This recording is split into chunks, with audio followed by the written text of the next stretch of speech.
ഞാൻ ചോദിച്ചതിനെക്കുറിച്ച് നീയൊന്നും പറഞ്ഞില്ല. ഞാനിപ്പോൾ എന്ത് പറയാനാ ചേച്ചി? ചാനലുകാരോടും പത്രക്കാരോടും പലതവണ പറഞ്ഞു കഴിഞ്ഞതല്ലേ.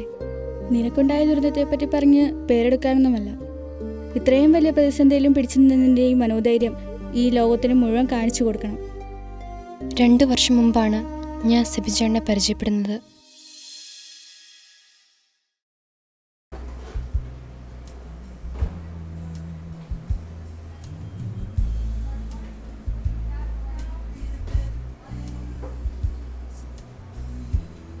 ഹായ്. ഹലോ, എന്തു പറ്റി രണ്ടാൾക്കും? വീണ്ടും പിണങ്ങിയോ? ഇനി പിണങ്ങിയ കോംപ്രമൈസ് ചെയ്യാൻ എന്നെ കിട്ടില്ല കേട്ടോ. ഏയ്, പിണക്കൊന്നുമില്ല. നിങ്ങളെ നോക്കിയിരുന്ന് ബോറടിച്ചതാ. പറഞ്ഞ പോലെ സെബിൻചേട്ടനെ കണ്ടില്ലല്ലോടി. എന്താണ് മോളെ സെബിൻചേട്ടനെ കാണാനൊരു തിടുക്കം? ഞങ്ങളുടെ പിണക്കം മാറ്റാനാണെന്നും പറഞ്ഞു വന്നിട്ട് രണ്ടുപേരുടെയും ചുറ്റിക്കളിയൊന്നും മനസ്സിലാവുന്നില്ലെന്ന് കരുതണ്ട കേട്ടോ. നടക്കട്ടെ. പോടി അവിടുന്ന്.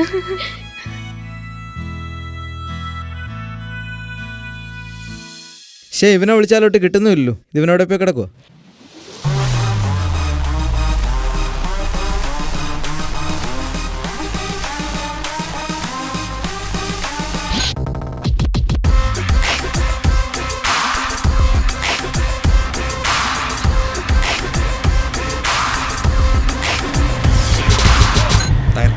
താങ്ക്സ്.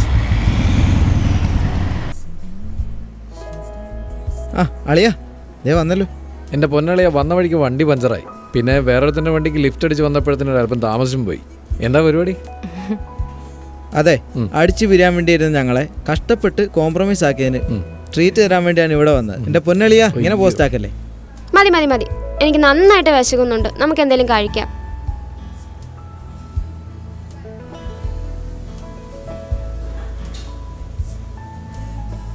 താങ്ക്സ്.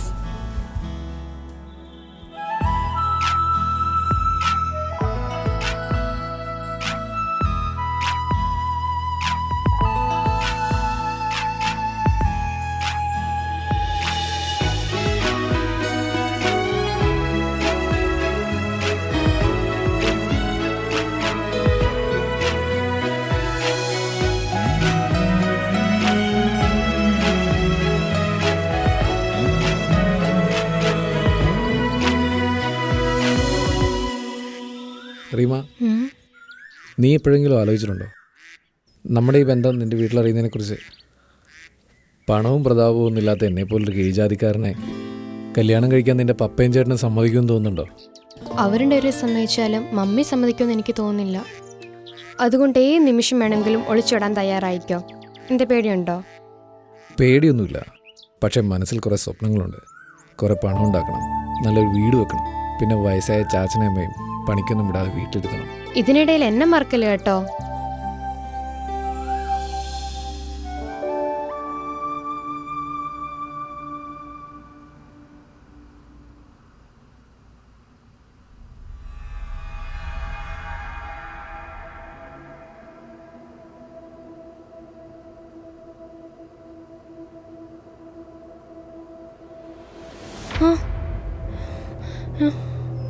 ആരടി ഇവൻ? അത് പപ്പ. ഒന്നും ഞാൻ അറിയുന്നില്ലെന്നാണോ നീ വിചാരിച്ചത്? നിന്നെ ഇത്രയും വളർത്തി വലുതാക്കിയത് കണ്ട അലവലാതികളോട് പോകാൻ വേണ്ടിയല്ല. ഇന്നത്തോടെ നിർത്തിക്കോണമല്ല. എന്നിട്ട് ഞാൻ പറയുന്നത് കല്യാണത്തിന് സമ്മതിച്ചോണം. അതല്ല കുടുംബത്തിൻ്റെ മാനം കളയാനാണ് ഭാവമെങ്കിൽ തല്ലിക്കൊന്ന് ആറ്റിലെറിയും. നിന്നെയല്ല, അവനെ.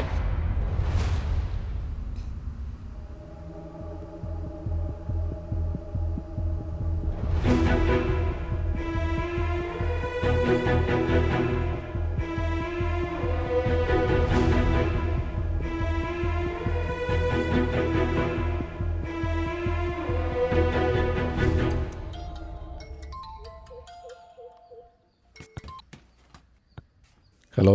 സെബിൻചേട്ടാ, പ്രശ്നമായി. നമ്മുടെ കാര്യം വീട്ടിലറിഞ്ഞു. അതെങ്ങനെ വീട്ടിലറിഞ്ഞു?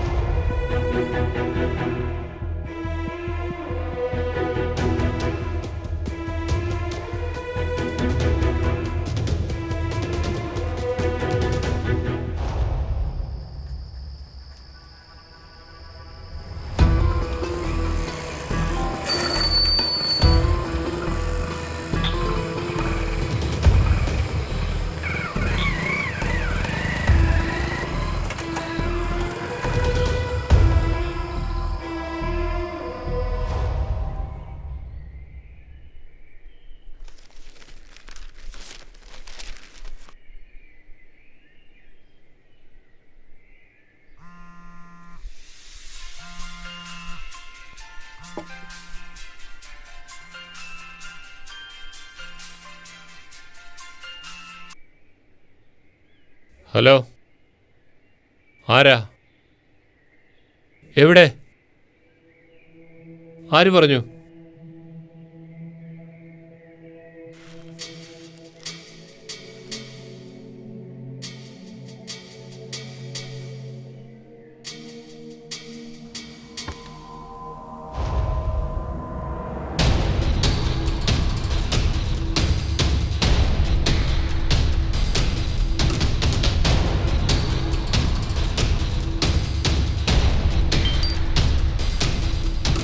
ഹലോ പപ്പ.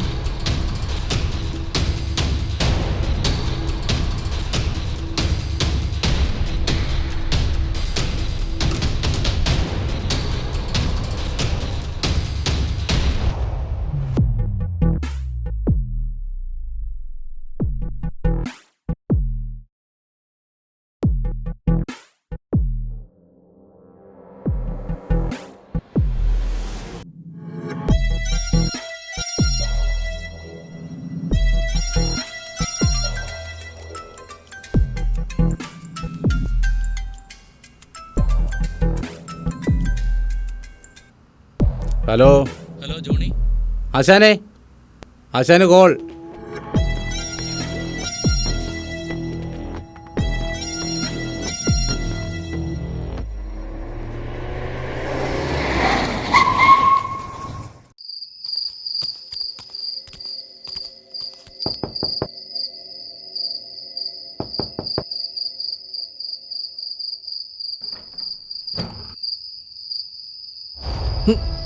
ഒച്ചമ്മകളൊന്നും വെക്കണ്ട, മര്യാദയ്ക്ക് വന്ന് വണ്ടിയിൽ കയറിക്കോ, വെറുതെ സീനാക്കണ്ട. വിടണവനെ, നിക്കണം.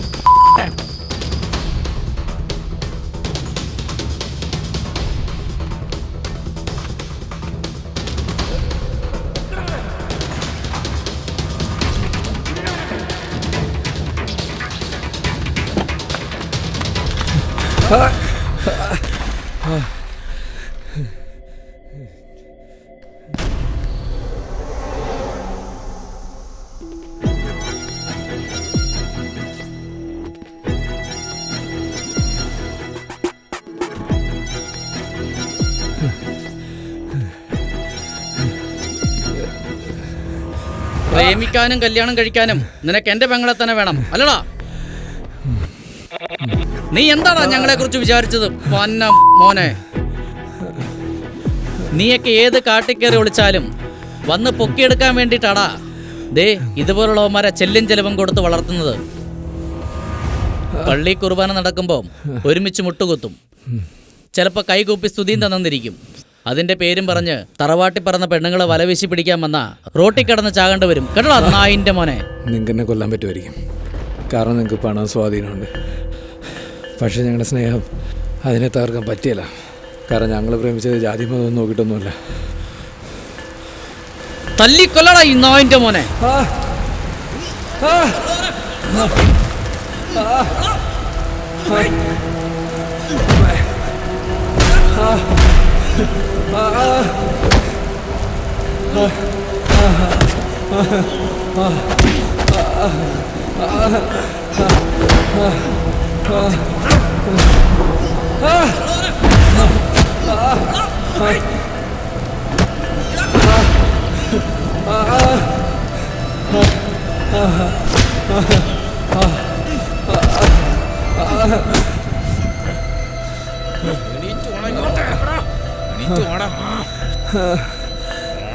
നിന്നെ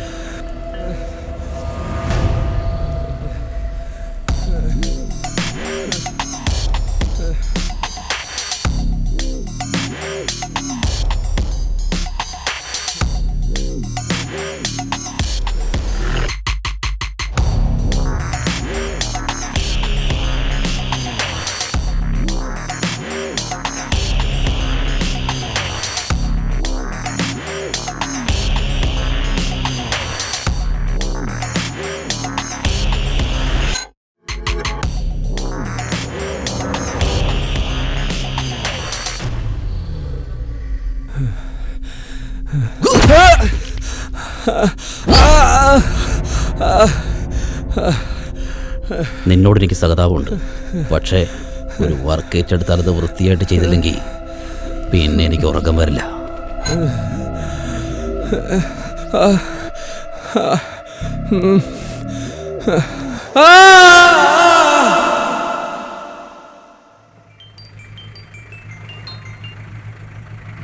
ഹലോ, അതെ എസ് ഐ ആണ്. ഹാ, എൻ്റെ പൊന്നു തോമസ്, ആ പയ്യൻ്റെ കാര്യം നമ്മൾ അന്വേഷിക്കുന്നുണ്ടല്ലോ. പിന്നെന്താ? എവിടെ? എപ്പോ? ശരി ശരി, ഇപ്പോൾ വരാം. സന്തോഷേ, വണ്ടി തരി.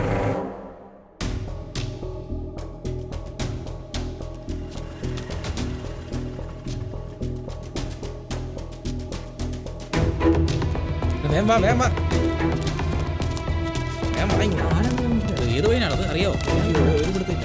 ഗോചരം ഒന്ന് വേഗം വാ.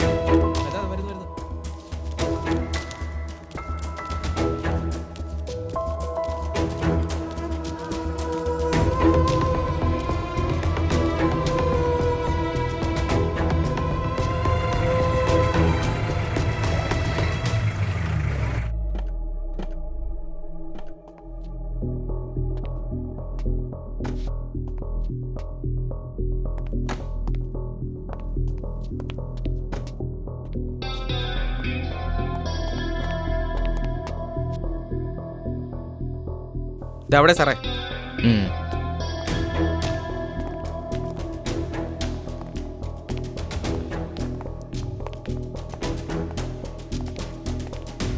മാറി നിക്കടാ.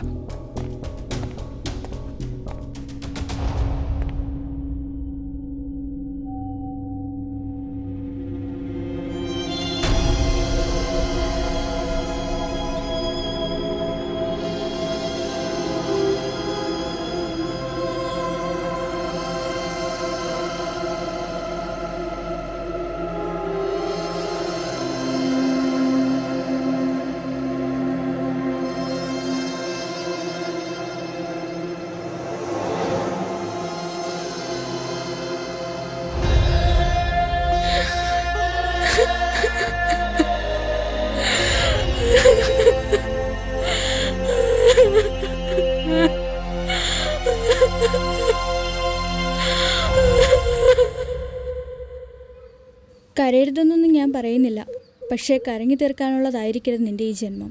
ജയിച്ചു കാണിക്കണം നിന്നെ തോൽപ്പിക്കാൻ ശ്രമിച്ചവരുടെ മുമ്പിലും.